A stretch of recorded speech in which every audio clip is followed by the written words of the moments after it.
Much more stronger now.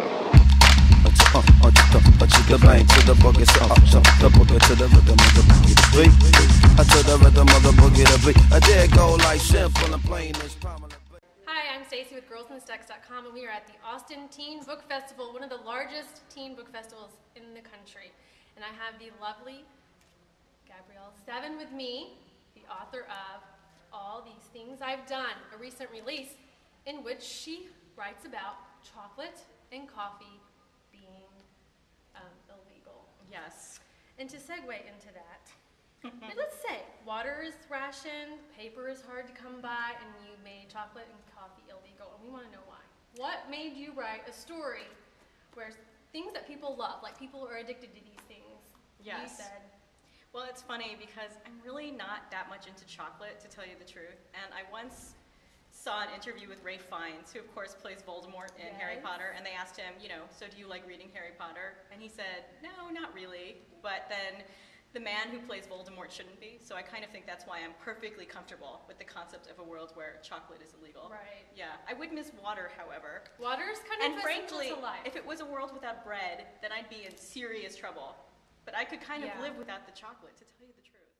Recently read on your blog that people are calling your story dystopia, but you say it's not. Yes.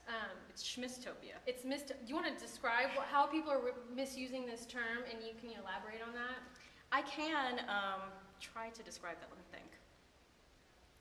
I think the thing is, dystopia has gotten so popular, and so I think as a marketing term, people just want to say dystopian everything, to where I even saw a shoes in a catalog described as having a dystopian finish, which I took to mean like looking like something maybe Helena Bonham Carter would wear or something like that. But, from my point of view, I think the main difference is that my book is not about the world. Really what it is, it's a character story. And there's a lot of things that mean specifically dystopia. For instance, sort of government control, which mine doesn't have. Mine is just a world in which things have gotten a little bit worse every year.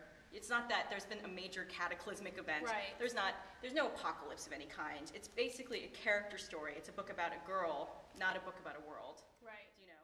We want to know inside information on book 2. Cover art, title, any spoilers, and we want to know if there's kissing. Because we're just my stomach. We heard her stomach. We need to get that. Yeah, it's growling. Yes, I can tell you the title. It's at the moment called All the Kingdoms of the World. All the Kingdoms of the World. I jotted it down. Yes, and although titles do change, but usually mine don't. And really, the thing you need to know is that the first book is a high school story in many ways, but the second book is really, it's an adventure story.